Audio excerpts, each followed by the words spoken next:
camera on. There we are.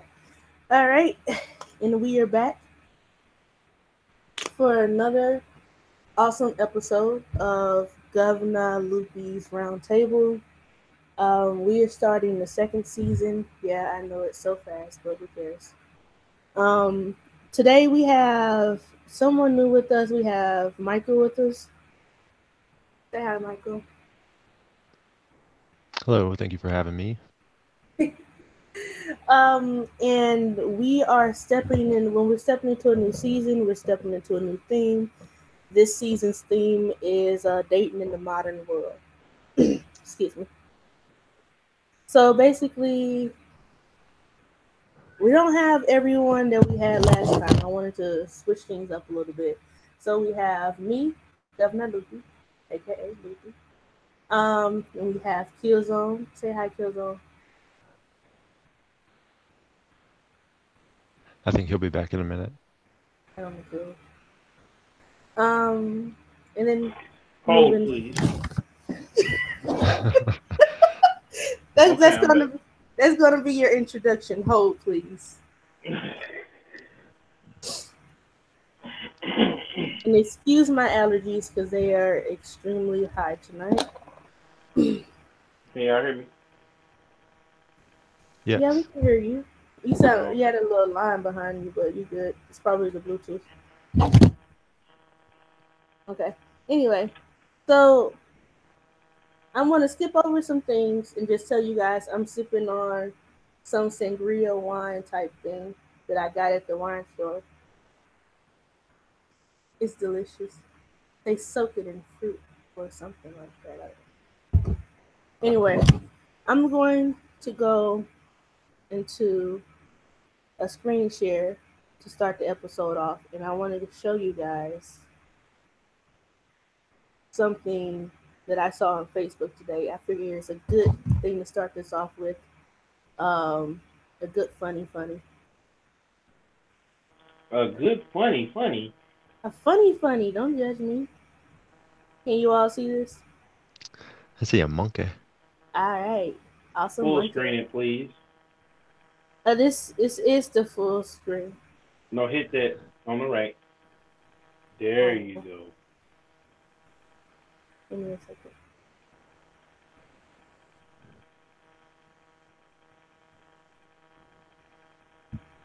You can't. Well, you have to unplug your headset for people to hear the audio. I have to what? You have to unplug your headset for people to hear the audio.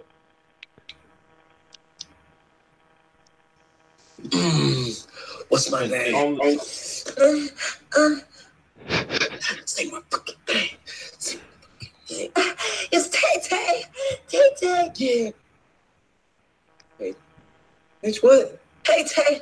Oh, yeah, Tay Tay. Hold on. all right, My cut the name's video. Jerron. My name is Tay Tay. The fuck? Oh, my God. Cut the video. Pause it. so Stop it. embarrassed Pause right it. now. I did not mean to call you. Only 15 seconds before they try to strike the video now Why would because if creative license. no? Why would they do this? It's a social media sharing. It's not something that's copyrighted.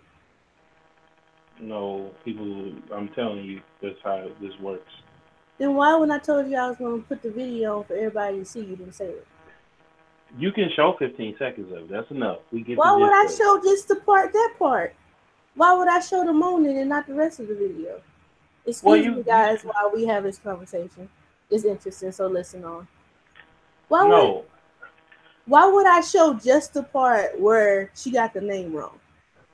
That's but not the she funny part. no, but I'm saying if you don't want the video, if you don't want it to be taken down, because Why would they if take down a so if I was sitting here showing a fight that I saw on Facebook, they would take that down. yes, if the person owns the video wants to take your video down, they will take the video. Well, just give him credit. Start it back over. What's I the dude's name? planned to give him credit after I saw the video. I was gonna introduce a show and go into a whole bunch of other shit before you interrupted the video. Well, I just wanted to make sure you're aware of that, but he can still do it even if you give him credit. But go ahead, Well, run it back from the beginning. uh, I'm All just right, I'm making sorry. you aware. I'm sorry, y'all. Let me start this over so y'all can get the full effect of the video and the hilarity of it.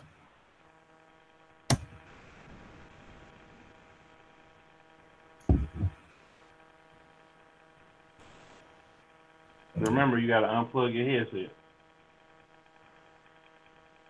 You gotta unplug the headset. We still can't hear it. What? You gotta unplug the headset so people can hear the audio. What's my name? Say my fucking name. Say my fucking name. It's Tay-Tay. Tay-Tay. Yeah. Wait. Bitch, what? Tay-Tay. Oh, yeah, Tay-Tay. Oh, hold on. My name's Gerard. My name ain't Tay-Tay. The fuck? Oh, my God. I'm so embarrassed right now. I did not mean to call you. Who the fuck is Tay-Tay? What? I'm so embarrassed. Tay-Tay's my ex. He was shot and killed, and I just was kind of living. Whoa! Oh, bitch, you calling me a dead nigga, Nick? Wow. I mean, I just miss him, and I was just kind of, you gave me the same feeling as him. Bitch, I give you the same feeling. No, you can't do that. We got candles and shit. This is a seance. This is a motherfucking seance. Bitch, you just don't seance a nigga through my dick, your dead boyfriend. Oh, I'm possessed. No, I'm sorry. Some next level possession type shit. I can't fuck with that. I don't fuck with that. I'm sorry. I just miss him so much, and I just needed to feel. Wait a second. Was Tay-Tay a gang member? Yes. Was he a blood? Yes. He was taking over my body. So I was fucking you, right? And I was feeling really, really aggressive. I don't never feel aggressive when I have sex. I'm a lover. That's what I do. I make love. But I was feeling real aggressive, seeing flashes of red. And now it makes sense because he's a blood. Tay-Tay! You can't have my spirit, Tay-Tay! This is my dick! This is my dick, Tay-Tay! Wait, Tay-Tay's in you? Tay-Tay's in me. It's so deep in me right now. Oh, hi, Tay-Tay Poo-Poo. I missed you. I've been holding it down for you, baby. I swear to God, all I think about is you, even though I'm with these other niggas. No. Stop it. Stop it right now. Stop it. This is gay. I never had no other man inside me. I miss you, baby. Hey, blood. Oh, see? I knew it. Tay-Tay, you can't have my dick, Tay-Tay. This is my dick. This is my God-given dick, Tay-Tay. You can't take this from me. I'm sorry, Gerard. What do you want me to do? What I want you to do? I honestly, I just want you to get the fuck out of my house, you devil bitch, you demon bitch, you spirit summoning bitch, you devil worshiping bitch. Out of my house. Okay, fine, I'll go. I'm so glad she's gone. I need to go get baptized. And Everything, blood, you a cock blacking ass nigga. That's some hating ass shit on BD.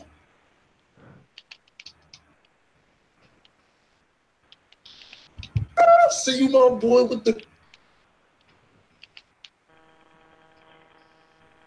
And we're back. That was kind of funny. I'm sorry. I thought it was I'm funny. sorry about the back and forth on that. But we finally got that across. Well, the only reason Without why me I stabbing bring that up, Killzone. huh? Nothing. What? No, I'm just saying, and this is to all the content creators out there that's up and coming. People are very sensitive about their shenanigans. So be careful, tread lightly. I think the dude's name was D Sears or something like that. Shout out to him. Yeah. It was these years. Give me 1 second. I got so wrapped up in apologizing for the crazy, I did forget to do that part that I said I was gonna do. So while I'm looking for the dude's name, there he is. Okay, D Sharp, D'Angelo Sharpley. So yeah, check out his stuff because he got a whole page of animoji type shit that's just fucking hilarious. Um, but now we're gonna get past all of that crazy and step into more crazy. The first topic that we have today is the impact of social media and online dating. Woohoo! Nobody else found this shit interesting? Okay. Um, I just feel like things have changed as I think maybe around 2005, 2006, things really started to change on the dating scene. And it came into the online type. I think that's when a lot more online dating happened. Um, do you guys think that social media has like in social media and online dating in general? Let's rephrase that. Do you guys think that social media itself by itself has a huge impact on dating?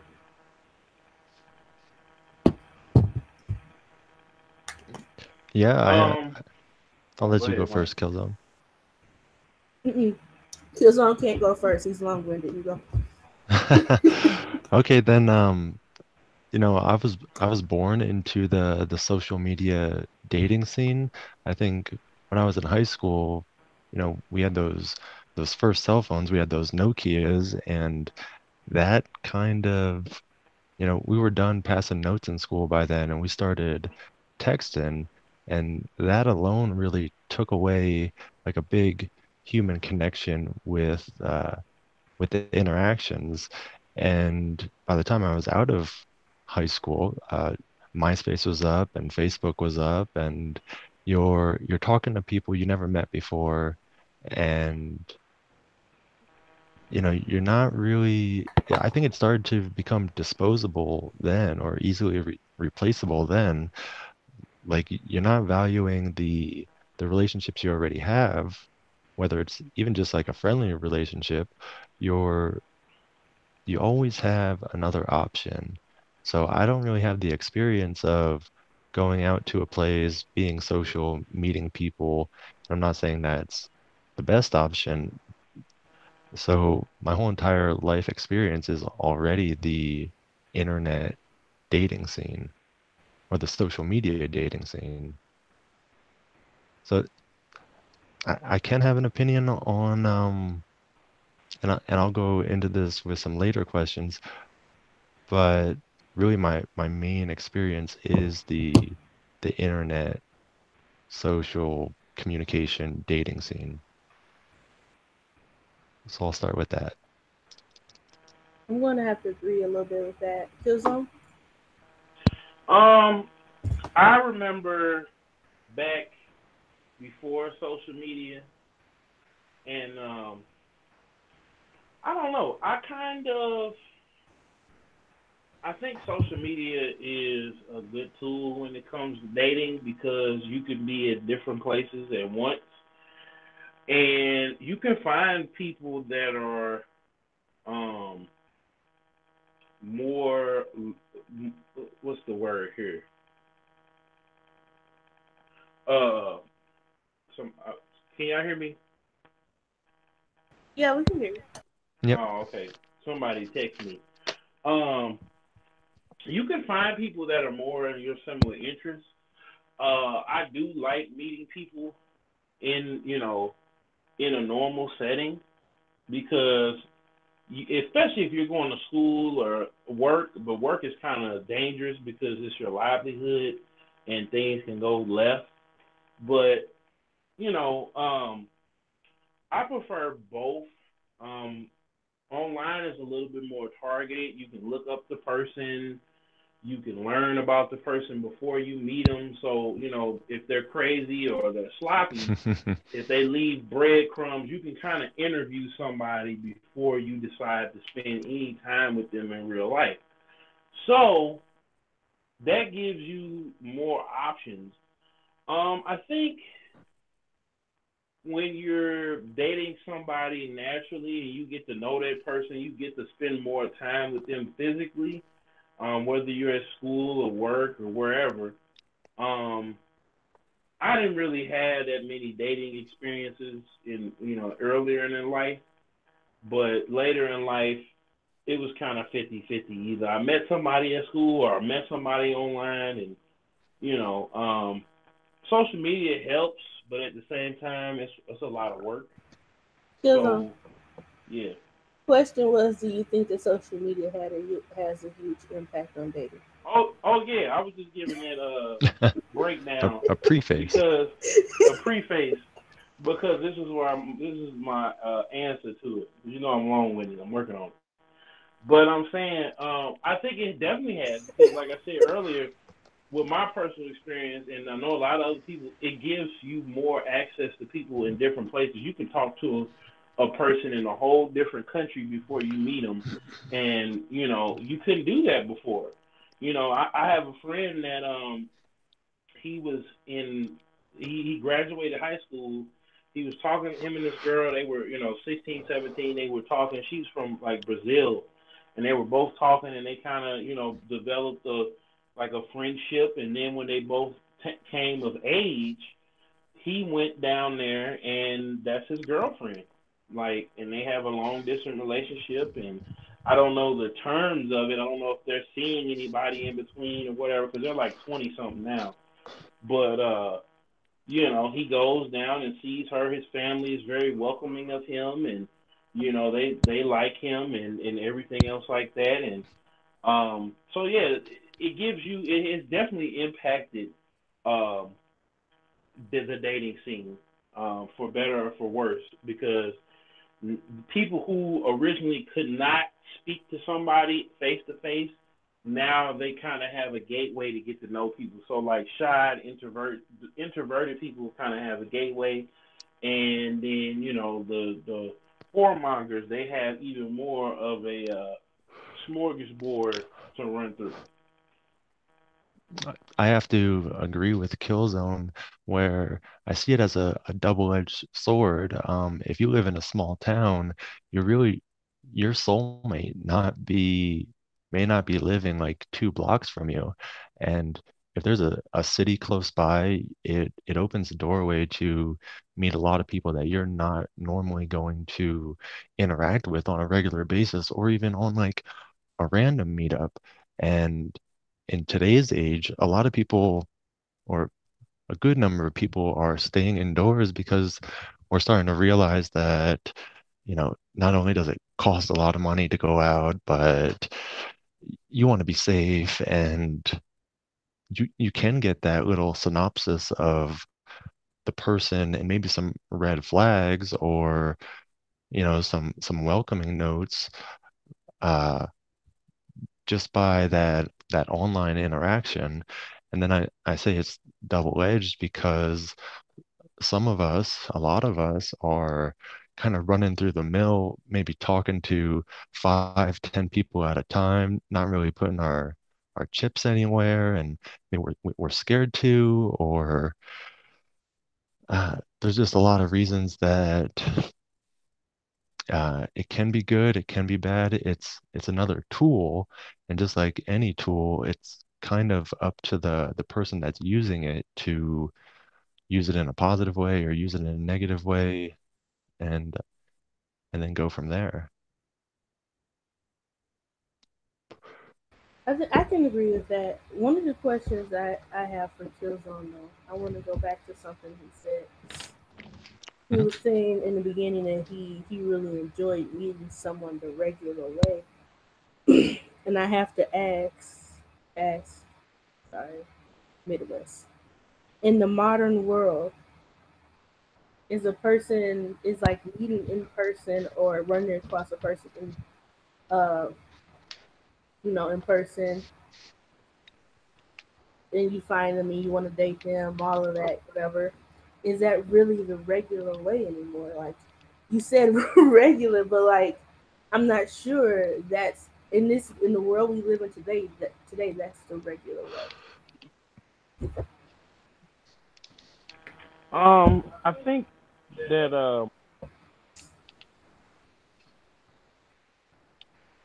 I think that uh dang it, lost my train of thought. I think that the regular way is still prevalent. Like you have people. I mean, I see it every day. But what is the regular way? The regular way is meeting somebody that you don't know in person, and you're talking to them, and you're getting to know them, and you're you're forming a bond. Like I said, people at work, you see a person at work every day, you work alongside this person, and you can. I mean, work is kind of dangerous, like I said, because it's your livelihood, and it could go either way. The person can jeopardize your position at your job if things don't go the right way. But I see a lot of people, in my 10 years of working, um, they date people and they date people at the job. Sometimes it works, sometimes it doesn't. And then in school, you're at school all day. So once you get out of class and or in between classes in college, you're able to mingle and talk to people. I've had a couple of girlfriends on campus or whatever before. So um, like I said, the regular way still is there. The traditional, not the regular. The traditional way is still there. It's still prominent. But like Mike said, especially where he's from, if everybody is in a small town and everybody knows everybody, and your dating pool is severely limited. Like we live in a medium city in St. Louis. I could go from one end of town to the other end of town, and I can hang out at a bar or, like I said, or at my workplace or whatever or school, and I can find somebody. Maybe it works, maybe it doesn't, but you know, I think it's made people. The social media age has made people lazy. Well, I'm not gonna say lazy. Um, but I think it's giving people uh it's saving people time, but it's also making people lazy at the same time. So Okay, I hear you guys. Um, Now where I want to take this, it's just the dating and the social media. It's just all so complicated. Dating in general to me is just so complicated. Getting to know another person, deciding if you want to take it somewhere, deciding if this person is worth you not being selfish. All of that is complicated, and to add technology and shit on top of that, it just. Anyway, moving on. Do you guys think that it will impact the future? How do you guys think the future of dating will look like? Do you think it's going to be like this? Do you think like 10 years from now, people are going to be saying the traditional way of dating is online dating? Or like, do you think we're still going to have? I think as long as the platform is available, then people are going to use it. I think unless something drastic happens, and you hear a lot of crazy cases about, people meeting on Craigslist or Tinder or something like that, and violence or some criminal crap is going along. I don't see the United States taking that platform away. So I think if it's an option, people are still going to use it. Uh, and and like Killzone said, so many people are using it. Uh, a percentage of them are just lazy. Uh, it is a lot of work to go out. It is a lot of money to go out. Um, so some might say it's easy, some might say it's lazy. That testosterone that a male naturally has is, I think it gets lower and lower the more we're not actively using it. Like our body gives us what we need. So if our body is realizing that, well, this guy doesn't need a whole lot of testosterone because he's getting everything he wants with very little participation, or if the guy is, messaging 5 people, and I'm going to speak mostly from the male perspective, but if he's messaging 5 people and one of them tells him to come over, he put very little effort into it and he gets a big reward. And the body starts to kind of like transmute into just giving you what you need. And if nobody messages back that night, the internet's right there to give him, you know, all the pornography in the whole entire world. So the mind can't really differentiate with the reward system. The mind still thinks that he's out with a beautiful woman, and the body's not going to react and actually, you know, give you that stimulus, that energy to go out and participate in society. And I think that's detrimental in the long run. And you see women not too happy with the state that males are in and the way males are participating. So sooner or later, we're going to get a lot of single people, which I think we already see happening. And it's going to take something on the inside to change and reflect on the outside. If we're just if what we're seeing is symptoms of the way culture's going, those symptoms are coming from that somewhere, and it's going to be on the individual to make a change.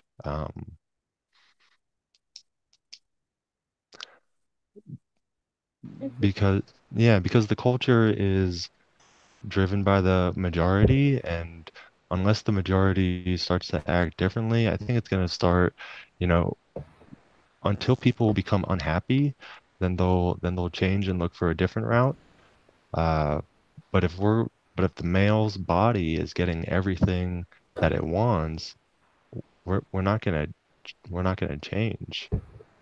I hope I answered the question. I kind of went off. That makes a lot of sense, actually. Whether you went off or not, I found something that makes sense.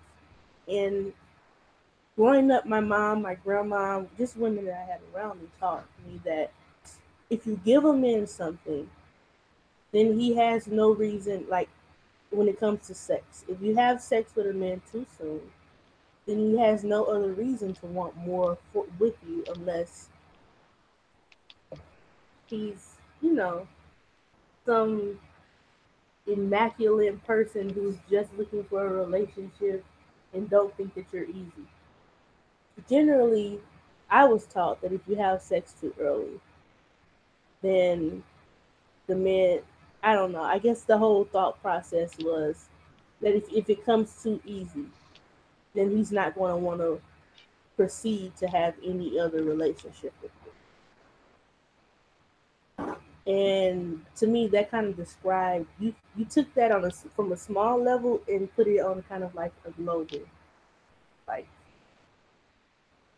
if you ever. Right, because our bodies can't and our mind can't differentiate with, why is it releasing dopamine? Why is it releasing serotonin? All it knows is that it's getting everything that it wants. And I think the ease of porn and just if a guy sends like 10 messages out, a couple girls might claim it's sexual harassment, but if one like responds, then then um then he's not going to change. Definitely. Feel though? Um. Yeah. Oh, yeah. There we go. So I feel I agree with what Michael is saying. Um. I also feel like it takes time because a man may not have been raised to be a hunter gatherer like that, and they may be very very busy. So it's not necessarily that they don't want to go out, but like you said, they've been taught to, be thrifty, save their money, pay their bills, and things of that nature. And speaking from personal experience, online dating is easier for the successful modern man now, men do need to get out and do need to, Killzone, yes, how will it affect the future going forward? Do you think? that's what I'm getting ready to get to. So you're Okay. gonna have two types of men, and you're gonna have a very small percentage of like what they call alpha males, and you're gonna have, unless the alpha males intervene, you're gonna have a lot of people, that a lot of guys that are, my favorite term, um, simping. And what he described is what Michael described is that you're going to have a lot of people that are simping because they don't have the experience, the know-how, or the fortitude, or the courage to go out and actively seek a mate. So I think it's going to be a bad thing, because you're going to, what we're seeing now in the news and the media, and how bad relationships are, how few and far between marriage is. It's only going to get worse unless we collectively make it better. I feel you. And Michael, do you know what simping is? Do I know what timid is? Excuse me. Do you know what simping is? Simping. No, I don't think I do. Killzone, please give him a good rundown of what simping is. Simping is basically what you described, where a man is he is emotionally unavailable.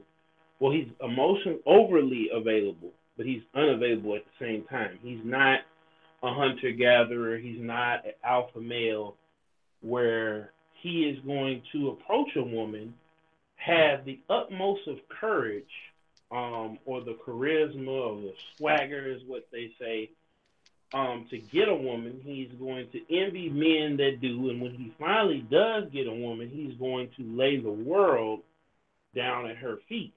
He's going Mm. to put himself second to the woman, even though most women like a man that takes charge, who is a leader, who is a bit of an asshole, um, but not in a disrespectful way, but just a man being a man in the general sense of the word. Now they may say they don't like these type of men, even if you look at the president.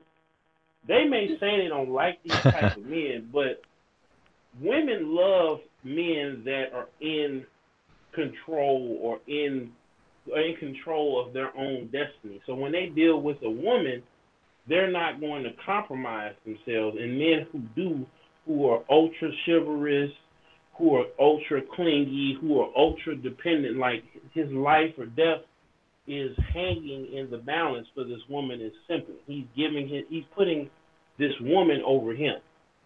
I don't think you're describing it right. No, It's that's what not. it It's is. not a matter of putting the woman over him. Because when you have a wife, it's God and then family, and she is your family. So it's not necessarily putting him her over him. It is giving his all to someone who's not returning. It is putting everything he has on the table, making himself completely vulnerable to anything that she can do to him with without anything in return. And there's a give and take in every relationship. There should always be a give and take. But if she's just taking, taking, taking, taking, and he's just giving, giving, giving, there's no balance there. No balance at all. No, I understand what you guys are saying. It feels like the guy is putting himself second, and sometimes when we put ourselves second, and well, before I go on with that, I totally agree. It seems that the female population definitely does enjoy a confident male, and when to go back to the president, when it's not your male, then you kind of look at him as arrogant, maybe an asshole. But when you're in a relationship with that person, that confidence, decision making, taking care of things, they're very attracted to it. Uh, so you call it a symph? Like, how do you spell A simp, that? Sierra, Indigo. It's been a while. Mike. Mank, Mike, Yeah, pimp. yeah, so okay. Well, like from what I understand is when anybody is putting themselves second, they're not usually taking care of themselves, and you see that in a lot of careers like the medical field, the teachers, they love taking care of other people, they're service people, but they generally don't take care of themselves. And if you're not at 100%, you really can't give anybody else 100%. And if if you're not taking care of yourself at 100%, you might see some faults in yourself. You might not be secure or confident, and you might not love yourself. And I really think it starts with the person as the individual. So if you're not loving yourself and if you're not confident, it's almost impossible to love somebody else. Uh, so the popular phrase like you're supposed to love your neighbor like you love yourself, I think we all agree with the phrase, but I don't think that phrase is relevant today because the majority of the population, a lot of us hurt ourselves, a lot of us don't take care of ourselves, a lot of us are like damn near close to killing ourselves. And if that's how we treat ourselves, then cursed is the neighbor because if we're going to hurt ourselves, we damn sure are going to hurt our neighbors. It's like blessed is the enemy that's miles away and, not even close to me. But if we're not loving ourselves, we definitely aren't loving our neighbors. And when it comes to a relationship, uh, we're going to do everything we can for the other person while not taking the time to understand them and actually know what they need. We're going to start guessing what they need. And at the same time, we're not going to be taking care of ourselves. We're not going to be doing our hobbies, our passions. We got to be happy first before we worry about anybody else's happiness. And that that's where that infatuation comes from. We we think that other person's perfect, and as soon as a flaw pops up, then we don't love them anymore because oh shit, we saw a flaw and they're not perfect. And how do we deal with that? And I think that's part of the culture right now where they're just pushing this thing called tolerance on everybody. You have to tolerate this, you have to tolerate that. You never take the time to understand it. You just put up with it where and trust me, this is not a Catholic belief. This is not even like a Christian practice, but I went to Catholic school and something that's stuck with me is acceptance and like unconditional love. And that means, accepting the person, understanding the person for their ups, understanding the person for their downs, understanding that they're just actually a human and they're going to screw up once in a while. And then that comes back to ourselves, and we're going to be able to screw up, and we're going to be able to accept our faults and be okay that we're not perfect in every aspect. If we're able to understand that we're not perfect in every aspect, we're going to, be okay with our mate not uh, being A plus everywhere. So I know I talked for a minute, but as far as a simp, I I think that's kind of related to it. I'm really gonna have to agree. Seriously agree. And the reason being is it's just like it's it's not even just the tolerance. It's the it's like depression is the new it thing. Like laying yourself all out and making forcing people to accept, not even accept, but like who you are. I don't have to like you. I don't even have to like you to respect you. I mean, not everyone is going to love you. Not everyone is going to like you, and you don't always get to win. So I agree with a lot of that because this generation is, I don't know. I call them the Tide Pods.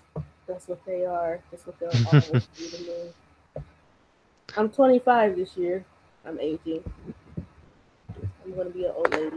Don't say I won't. Just know I will. Now moving on. I did have a question for everyone.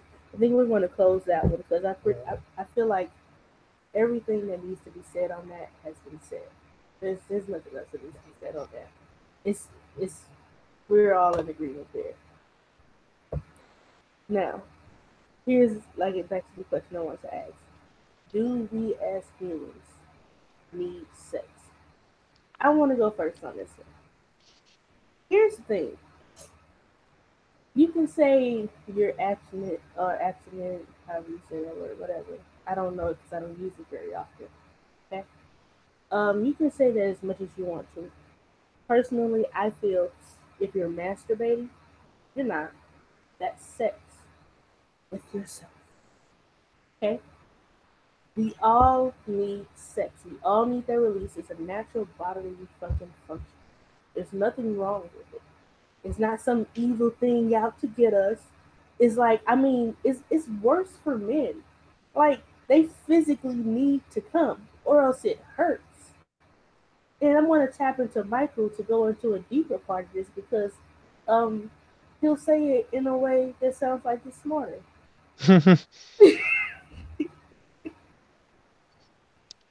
It messes with our mind. It does. Well, uh, as far as masturbation, because Oh, it's please a, tell more. because it's tricking ourselves. Like with the simps and being ultra passive, I think that might be part nature, but I think it might be part nurture too. And it's up to the individual to get some get some life skills, do the best they can to, find a mate, because our anatomy is not going to, give us what we need to kind of pursue it. And if and I'll agree with you, and you could ask the question later about why we need sex, but yes, we definitely do need sex, to an extent. And but if we're tricking our body into uh, believing that we're having sex with hundreds of women because we're uh, devouring ourselves in porn, then the energy that naturally comes to a large percentage of us to go get a mate, it's not going to be present because our brain thinks we're having sex with hundreds of the most beautiful women on the planet. And uh, that little bit of motivation that even the most simpiest of simps have is going to go away because you don't need that energy. I'd like to see what happens if like the power goes out and the phones die for 30 days. What would be the reaction? Would people stay in their home and like like draw pictures of boobs and jerk off, or would they maybe step out of their comfort zone and you know do something that they're not used to? That would be so cool to see. Like, just no porn for 30 days. All shut the shit down. Nothing. Nothing at all. Go get some real boobs, okay? That would be cool. And it'd be an announcement like to all the simps, go out, be free, go get the real TNA. I think that would be so That awesome. yeah, that would be a nice social experiment to see what would happen. Now, did you get that message, that alert from that Trump was sending out? I I did. I did not. I think it may be because I had a loaner phone. For 2 weeks, I've had a loaner phone from Sprint while I was waiting for them to decide whether or not they wanted to fix my old phone or send me a new one. Took them 2 weeks to make that decision. Um. So anyway, they gave me a new phone, but I think maybe the iPhone 5S that I had versus the 7 Plus that I normally had didn't receive a message. What about you, Killzone? Did you get it? I was actually at work in our building. They have a cell phone shielding technology. So no, I didn't get it. Huh.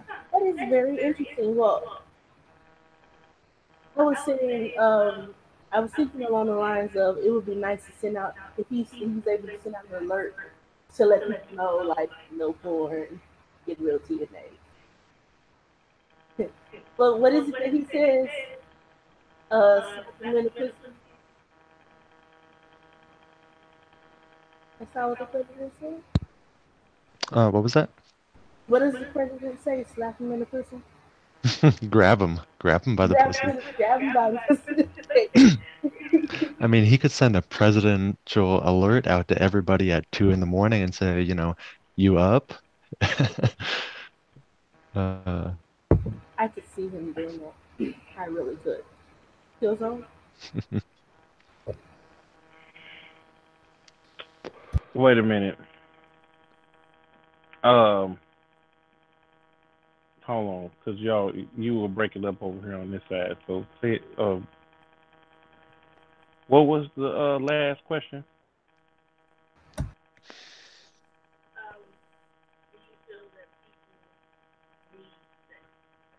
oh, you sound far Oh, away. okay. Okay, can you hear me now?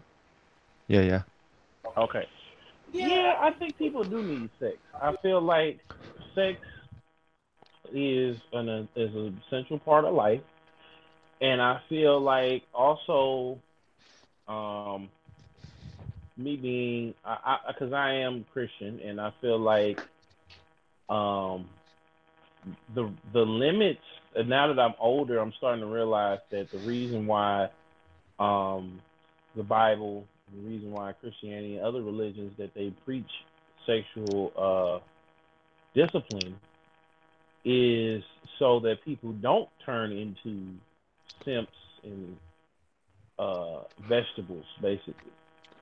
But we all need sex, and more and more I realize that we all need sex, and I think the problem or the issue is men like to conquer a lot of different women, and women because the dynamic has changed, and and over time it has changed from men going forth and conquering what they will, maybe having a wife or helpmate or somebody there, but it was back then it was and through history it was commonplace men had multiple wives and concubines and things of that nature because men are more carnal than women. So now the system is set up to where we control. We have some type of self control imposed with like child support and stuff like that. But we all need sex. I think that we do need to have it in moderation, and we do need to have it with someone we can be open and honest with, and that we're protecting ourselves. We're being honest with each other, protecting ourselves with from STDs and unplanned pregnancy.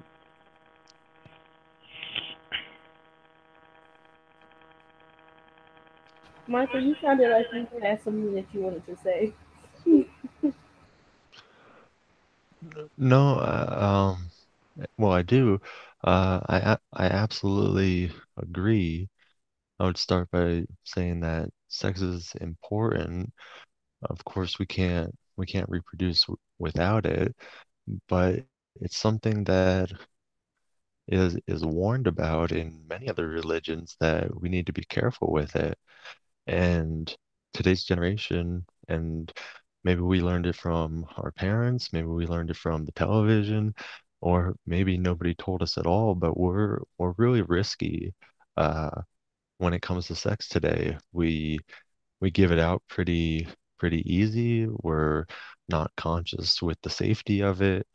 It's it's becoming a curse when it really is one of the best things on the earth. Um, Males and females both need to be safe about it.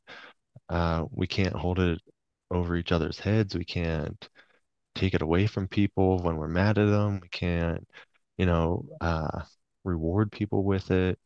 It's really a sacred thing, and um, being too promiscuous, it's pretty dangerous. And you have to find the middle ground because too much is not good, and zero, unless you're abstaining for, reasons within yourself, maybe you hit rock bottom and you understand that you need to work on yourself before mm, doing something as important as sex with another person. Uh, Lots of emotions are tied to it, and we can't we can't put ourselves second. We can't mess with the other person's head. It's not so black and white of an answer. It's very, very gray, but I don't think we're taking the time to really balance it out. And sometimes life happens so fast that you don't have the time to balance it out. So you need to kind of be prepared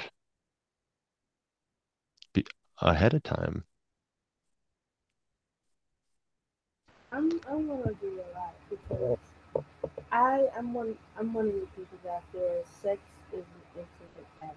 But to me, it's an exchange of energy from one person to another, and you give as good as you get, even if the person is just laying there like a dead couple. Um, I don't know what a dead pole is, but I said. But anyway, so it's even if they're just laying there, they're not doing it. You're still exchanging energy. And I don't know about you, but I don't want the energy of someone who doesn't even want to take the time to give during sex or within sex. You know what I'm saying? Um, and you don't realize you hug people, touch perhaps, and then you go as far as to put a part of yourself in someone or allow someone to put that part of themselves in you, and you don't realize that you're exchanging their energy. You, whatever, I feel like they leave a mark behind no matter what. That's just my thought.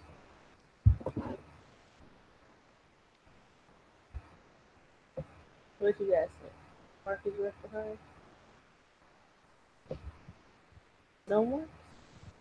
Well, I agree that spiritually they leave a mark, and even in science, they leave HPV. So physically and spiritually, they're leaving a mark. Um, and I noticed a lot of relationships, a positive person doesn't really necessarily is attracted to a negative person, and a negative person is probably going to get pissed off at the person for being positive too often or just like way too much. And we usually meet ourselves on the same wavelength. And it's only after maybe somebody hits rock bottom or they're depressed that they decide, you know what, I want to change. And the person that's stagnant usually gets pissed off at the other person for, you know, they're acting different. Maybe they don't want to party every night. Maybe they don't want to, just kind of be reckless every night. And the person who still wants to party or still wants to go out with their friends or still wants to uh, what have you, if it's getting drunk all the time or smoking weed all the time or just lose their sobriety all the time, when one person starts to work towards better, the relationship's going to fall apart. You have to work at the same time. And, but that's the problem, that we don't always hit rock bottom equally, or we don't run into a wall equally, that both of us want to change at the same time. It sometimes takes a lot of pain and suffering until somebody decides, hey, I'm gonna I'm gonna get out of this. And people on different wavelengths definitely hook up, but they're not always sober when they hook up. Like they both alter their mind a little bit, and they hook up, and then the next day you look back at last night and everybody's upset about it, or one person's upset about it and the other person wants to keep going, but then there's a big loss of communication. Um, I how agree. about that? I agree. I agree. We're gonna segue. We're gonna smooth on to I think this will be the heaviest topic of all, and I call it the levels of dating. First of all, whoever the fuck listened to my Gov-Na LoOpy's rant, I have another podcast called Gov-Na LoOpy, and then made that shit and posted it on Facebook after I made my rant. Fuck you up the ass with no Vaseline. Alright. Because you didn't even share my podcast, like my podcast, nothing. And it was almost word for word for what I said when I went into the levels of dating for my podcast. So that was some creepy shit.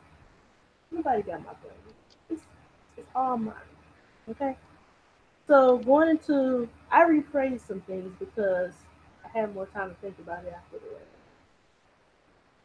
So this is what I feel like the levels of dating are. It's, you have the meet and greet stage.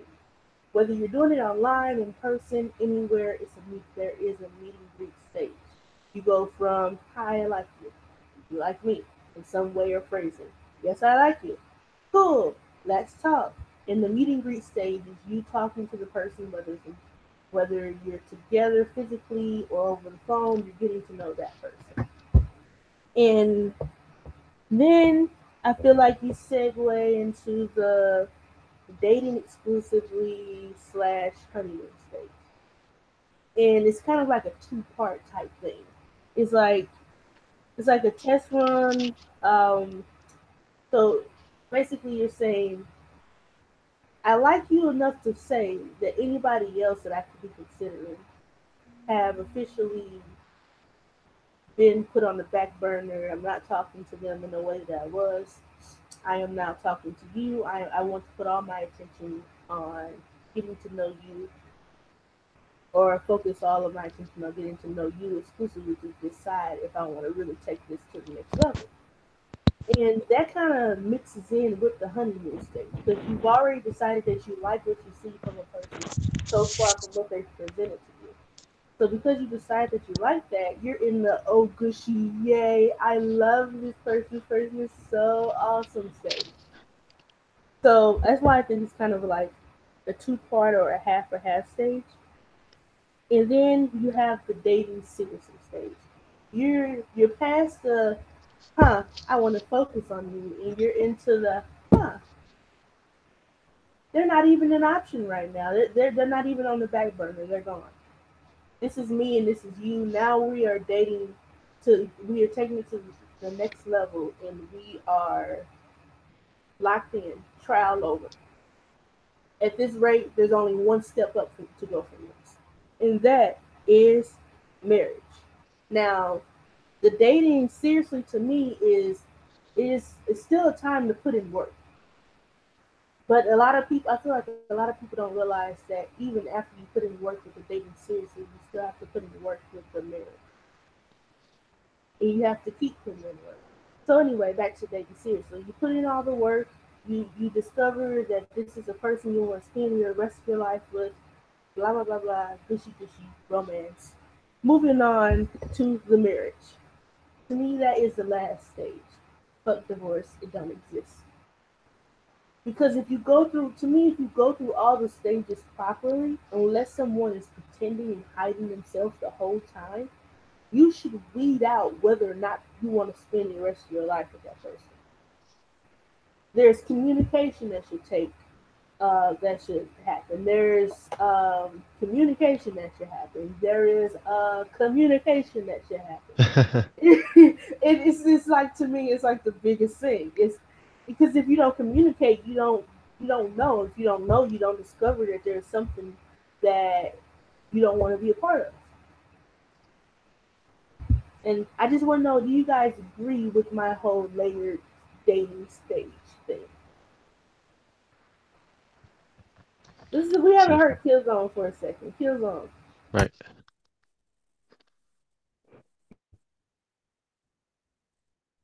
Okay. So I agree that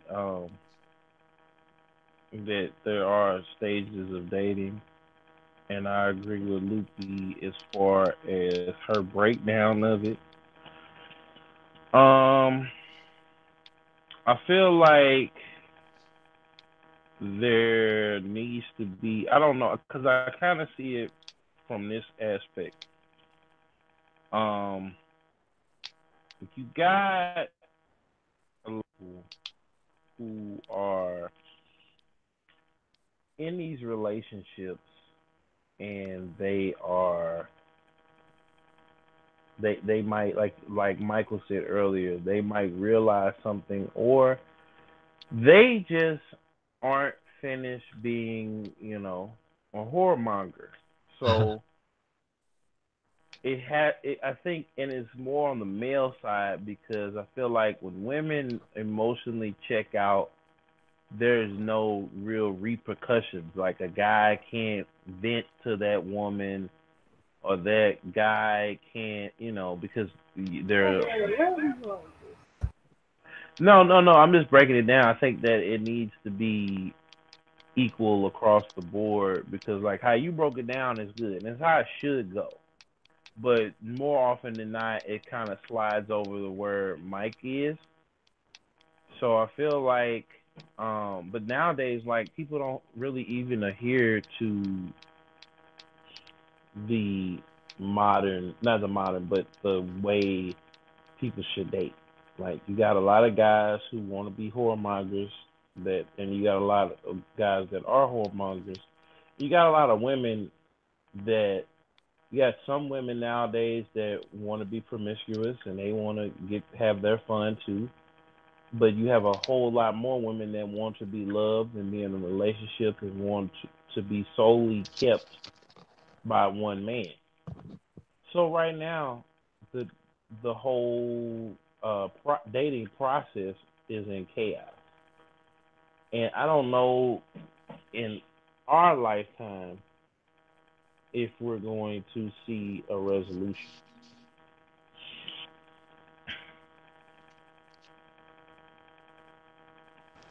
Michael. Right.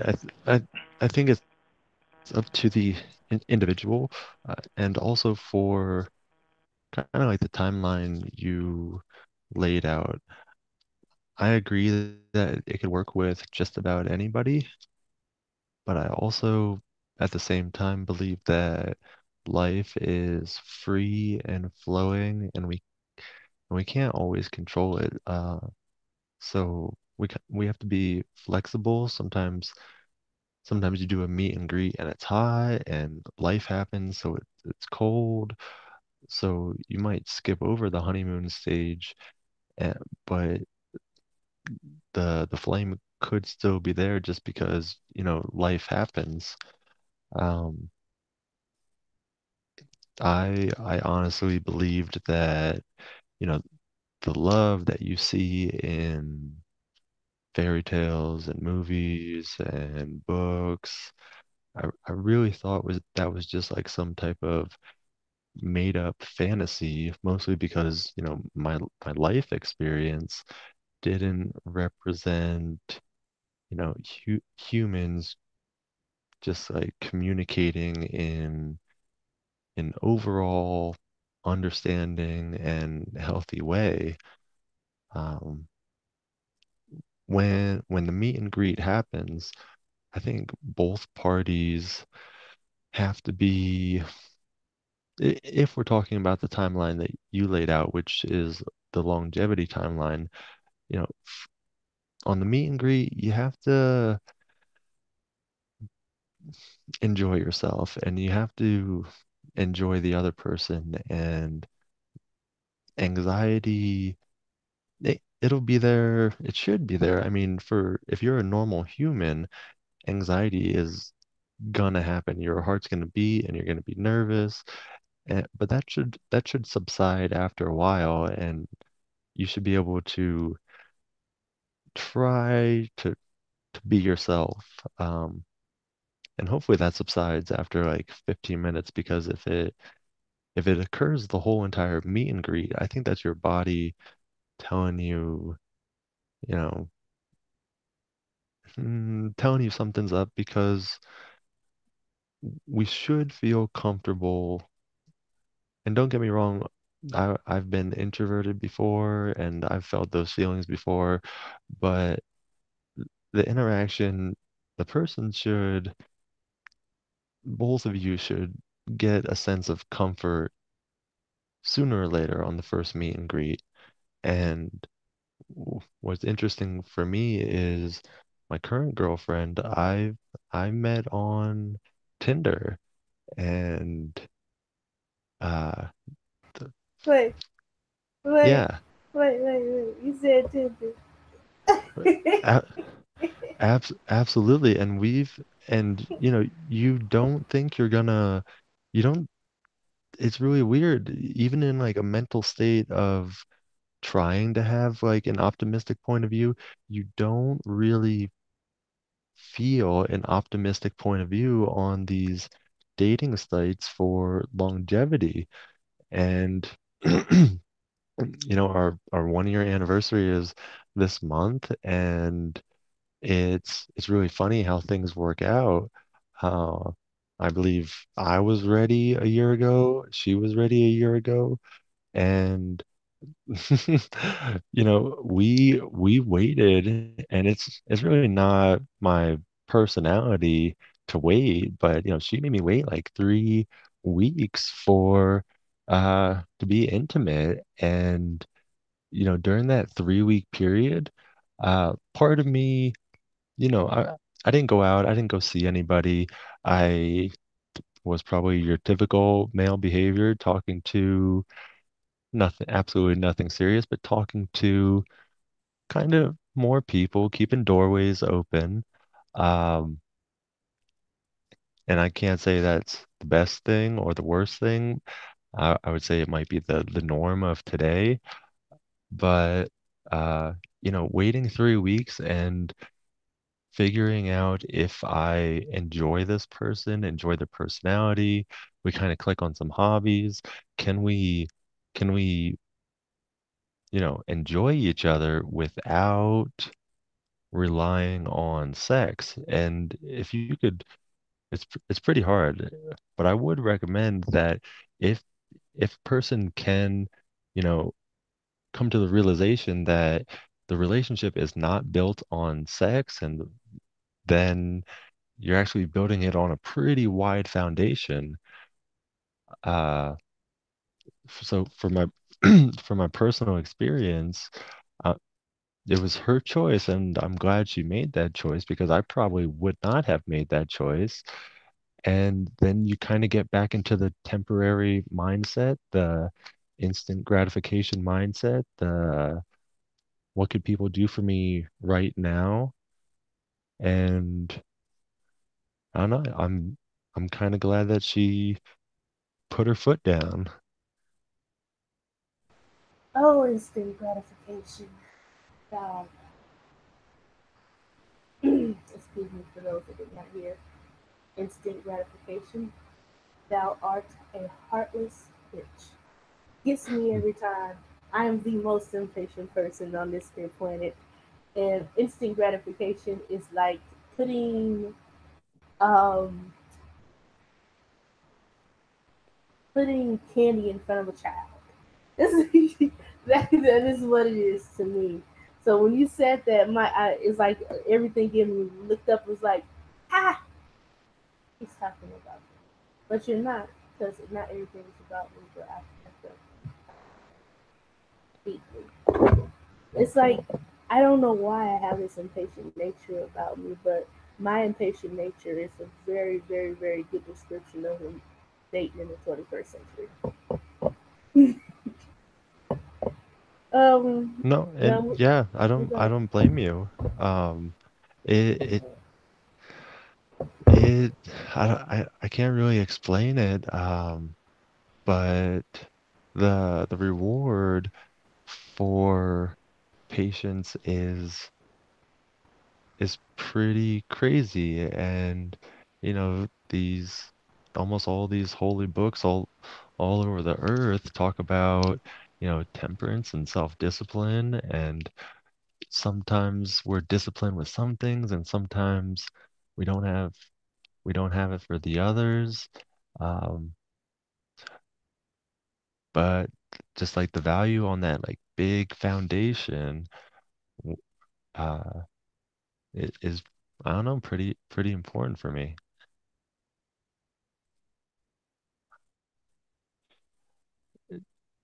And both of us had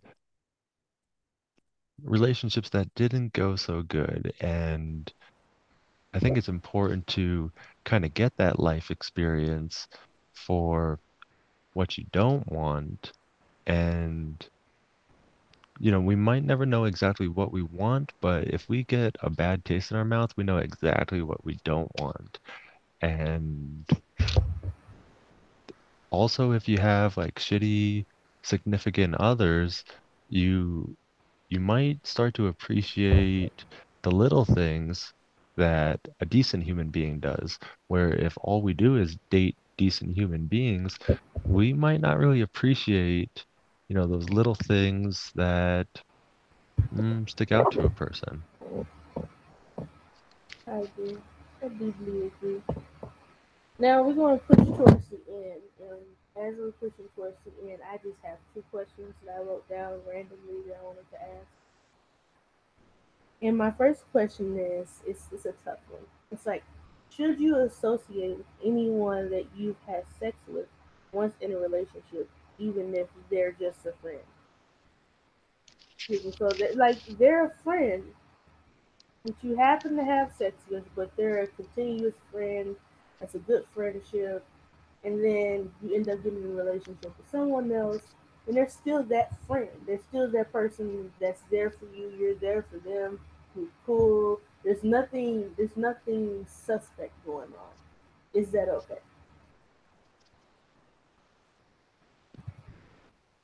Anybody? Um, as long as that person is cordial, because I've been in that situation many of times where the person might be cool with with an ex or somebody, and I think that as long as you're not alone with that person or doing stuff with that person where the temptation is there, and that goes for both parties, um, I think it's okay. Um, I have friends that might have things might have either went left or maybe not have fully developed and things happen, but it's all about cordial, and it goes on them too. Like they can't be calling all hours of the night and you know being disrespectful. You know, um, it's a slippery slope. Like I have a family member whose ex, who's cool with their ex of I forget how long it is now, Well, almost it's 30. not an ex. That's like Well, it's a person even you if it had sex with. okay, but even then, and then that would be considered a friend. Anybody, I put everybody in there. If you've had sex with them, if you've dated them or if you've had sex with them, I put that in the category of ex. Like that's not a person that you may not been boyfriend or girlfriend, but that's an ex because That's not that accurate though. An ex is someone who's been you've been dating. X'd out of your life. Well, I'm still saying that you are still you're cordial with that person. I'm just in the way my mind works. That's somebody that you used to be intimate with. So that's like an ex, like that's an ex partner, or that's what I'm saying. You're not on that same level with that person anymore. So it's an ex in my head. So basically, like I said, it still goes back to having that respect for that person in their new relationship. And I just feel like, and then that person that you're in that's in the relationship needs to be respectful, you know, and not and have that common courtesy of not talking to them late at night, not being on the phone with if that's not there, then you know that what I'm saying, like, then you need to be with that person because it's obvious that you have feelings for that person, outside of the relationship. Now, granted, that person that's with you has to also have trust that you're going to do that. They can't be insecure and checking your phone, and that goes for male or female. You know, but that's what that is. Like, I think that as long as it's cordial, as long as you're respecting of each other's relationship, or if that person's single, that person respects the new relationship, then it's cool. I'm gonna be a little bit because they're checking the phone shit was for the birds. I'm not gonna sit there and check the phone. I just put that in there as a person being insecure. So I really think that checking the phone shit it really is for the birds because like you're babysitting a man at that point. If whether you're a man or woman, you're babysitting your partner. You're telling them, give me your phone so I can make sure you're not doing anything wrong. What's this? No. Tap tap. No. You're not your partner's parent. The key word is partner. You're in this together. It's like being it's like being co-business owners. I don't know what that's called.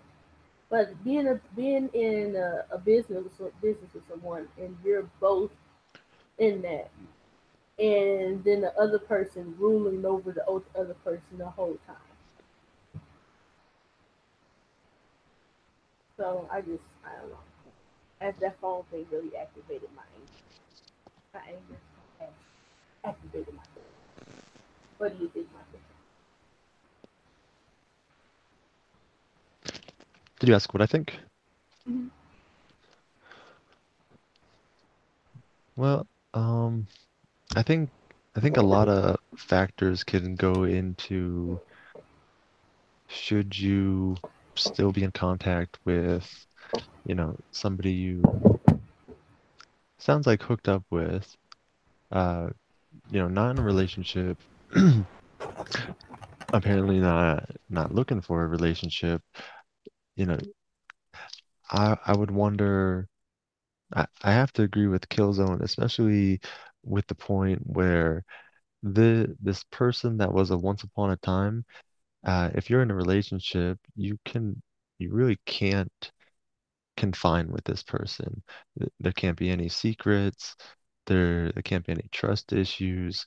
If you have something to talk about, unless it's like some stupid, unimportant Kim Kardashian type stuff, you can go gossip about that. But if there's any important issues that need to be talked about, you need to talk to your significant other, and you really can't confine or have like a side relationship. Uh, like you have a main relationship, don't put your energy on the side. Um, but s- sometimes, sometimes it's necessary for interactions. I would just be curious how much energy is going, energy that could be spent in your relationship, how much energy is spent outside the relationship. Uh, Relationship comes first, and I would really need to know the like need to interact basis. Do you work with is this a coworker? Uh is this a longtime friend? Did you hook up in high school? Did you hook up 2 weeks before our relationship started? Uh, and was it a crazy drunk night, or were there candles laid out and some rose flowers or something? Uh, I think there's a couple unknown factors, and if it was an attempted romance that we never put, the title of boyfriend and girlfriend on, and that's kind of all it is, then I would try to shut that down. If it's somebody we've known for 10 years and, once upon a time at a party or, a spur of the moment, things got heated but you went back to a friendly relationship after that, I think that's probably perfectly fine. I feel you all the way. So I got some good male perspective here. Because I think as females we see that we see that differently. We don't see it the same way unless it's a guy with a female. Get what I'm saying? Um, my last question. Excuse me. Okay. My last question is, as soon as I get my phone right, do you guys feel okay? So where does the line come from? Like, is there a line drawn? Like, the modern age cannot go this far. Women proposing to men. I say fuck that. Why? Because generally women, in my opinion, are ready before men. If a man wants to marry you, he'll ask. That's just my opinion. It's not for everyone, but I feel like if a man wants to take that step with you, then he'll ask. Just like if a woman wants to have sex with a man, she'll let him. So tag someone's it. I saw a funny meme. It said that, women decide uh, if the man's having sex or not, but the man decides if the woman's getting married or not. And I feel some relevance to that. Definitely, definitely. Killzone. Yeah, I feel like men should propose to women. I also feel like women need to choose men a little bit more out in public because I have been in places, and I'm not saying now because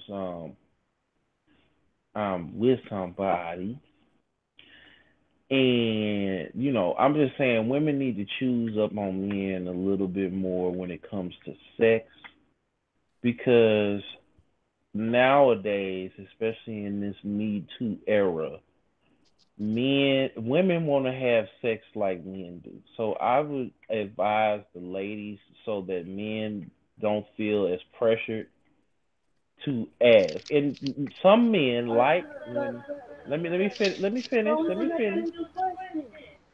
Huh? What's the got to do with the You question? said that was the question, wasn't it? The Oh, it's kind of, question was, yeah. should a man propose? Should a woman Yes. propose to a man? Oh, hell no. I mean, no. Um, Hell no. I thought that was the like were you asking should the man still do it? And I was just adding, I add my little sauce on it because you brought up an interesting point after you brought up the whole when you brought yours.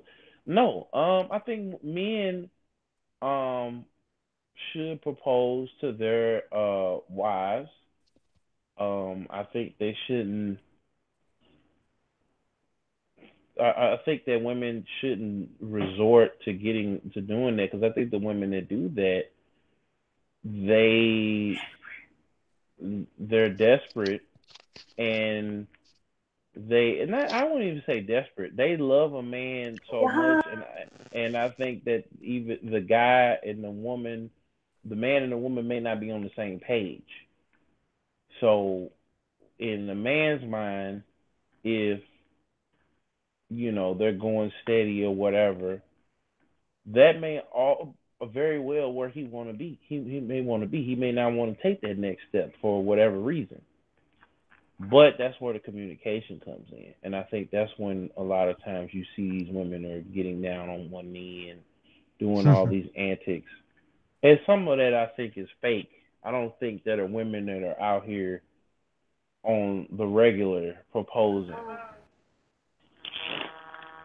I don't know. I need the statistics to back that up. I think some of this is social media hoopla that they knew was gonna go viral because women are gonna everywhere are gonna unanimously say no.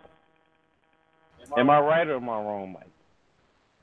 Like, I think the conversation has to happen, and maybe it has to happen multiple times where people actually come to the understanding that we're on the same page. I think if some shit like that gets pulled in public, it's gonna scare the hell out of the man, and he's gonna fucking run away. Like you can't pull that out of left field, and even proposing to a woman, there should be a conversation or two prior, being like, do you see a future together? How do you feel? Do you want kids? Blah, blah, blah. You need to have those like precursors and check a couple boxes before you just, throw a couple grand on a ring and someone yeah, says no, and now you're hurt, but you didn't take the proper steps to, just like check and double check. But, you know, I love my girlfriend and she loves me, but if she takes me to, and maybe I want to marry her, but if she takes me to a fucking football game and puts me on the 50-yard line, I'm gonna just walk the hell out of there. Like, when you reversed it, wouldn't you reverse it? Because I seen one where a guy actually, and I think this is again super scripted, but I seen one where a woman proposed to a man and he goes, no, no, no, no. So he pulls her to the side like he's getting ready to have a conversation, and he ends up pulling a ring out, and she just freaks out and goes crazy, or what? Like I think that was like staged. Like that one seemed like it was because like who's putting this on camera? That like I've seen a whole bunch. I've seen like guys, like at the movie theater, like the guy paid all this money to propose, and it's like an ad that was running in front of movies. Like the dude, like he talked about how much he loved this woman, and That's my biggest pet peeve. Public proposals. Like, if anyone ever proposes to me, I pray to God they never do it publicly. I hate public proposals. To me, that's the intimate moment between me and the person that's proposing to me, and I just feel like that should just be us. Why does everyone else? Why does it have to be public? Why does everyone else need to know? It's just me and you. um, yeah, I agree. I mean, and then some like I seen a guy like throw a pokeball upside this girl's head, and inside the pokeball was the ring, and it said "I choose you" on it. I just think that the spectacle. That's another topic. I don't know. I forget if it's on the outline. I don't have it pulled up, but that's a topic that we could kind of touch on. I mean, tonight or in a future episode. Um, People putting their relationship all on social media like that, and I can speak for experience, it's never a wise thing to do, because if you ever break up with that person or things don't work out or whatever, you're you're basically leaving a paper trail, and then like you're leaving the door open, so if you bring the new girl on, then you're you're gonna No. cause all type of problems. If you break up, you delete the pictures. If you don't delete the pictures, then you're not over it. I Yes. mean, yeah, you're right. I've had several purges of my social media pages. But I'm saying though, like some people don't delete; they just leave it because they don't want to have, because people could screenshot it. People have seen it. Like there's a whole bunch of digital, your digital footprint is always there, and it just depends. Um, And I think that's a good way to close this. In the dating in the 21st century, the modern world, there is always a footprint due to social media and technology. No matter if it's public or not, it's a footprint. Anything anyone want to say before we close? Because this is we're closing out. We're done for the evening. Um, I will say that there are more episodes to come. This is mainly an introduction. I gathered everything I could think of in the modern dating life, online dating mainly, um, and I smushed it into this episode so that this is like an introductory to everything that we're seeing, everything around us. The next few episodes of the season will be broken down into different things. Like next week, we're going to touch on some things along the lines of interracial dating and how that's grown, and a whole bunch of other stuff. But like I said, before we close, anything anyone want to say? um, thanks for having me. Really, Right. really, Killzone? It's your fifth episode. No, I mean, I always thank people for having me because if I don't get on another episode, even if I'm on every episode, I always say if it's not my production, I always thank the person for coming on. If I interview a person, I always thank them, and so I always thank people. It does not matter, the syntax of it. I always thank people for allowing me to come on that platform. I agree. You can go along with it. I'm not getting that long. Okay, Michael. Yeah, I would probably say, just to step back like 5 minutes, I would probably run away because it would, I'm more of a private person, and if anybody tried to pull anything like that in public, they really don't even know me. Then again, if she asked me in private, I still wouldn't feel right. I still think it's the guy's role. And but I enjoyed my time. Thank you for those questions. Hope I had a good input and hope to be back on another one. Awesome, awesome. It was great having you guys. I appreciate you guys for coming out and giving your thoughts. Hold up. Wait a minute. Wait a minute. I will say this, ladies. If y'all listening, go ahead. It's nothing wrong with you. We're not asking you to marry us, but we are asking you, and I'm speaking for all the fellas around the world that like this. Not all men like this either, but men like sometimes, if not all the time, if you approach them and are aggressive, a little bit aggressive, not disrespectfully or sexually harassing, Oh, you want your aggressive. ego stroke. Yes. So come and So shoot you saying stroke their egos. and choose if you're in the club or if you're online or whatever.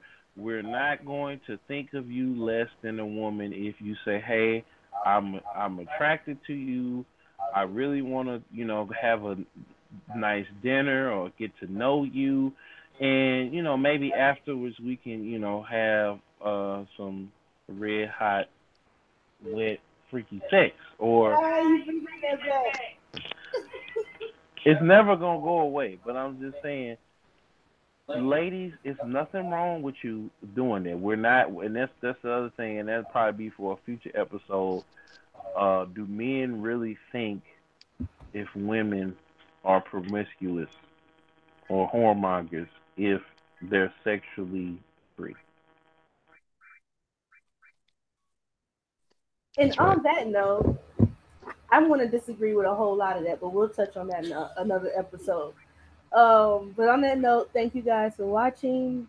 Join us next week. We are strictly on Friday nights, going forward, and chat with us. Say something if you disagree with Luffy. I'd love to see it because then I like to tell you you're wrong. Anyway, have a good one.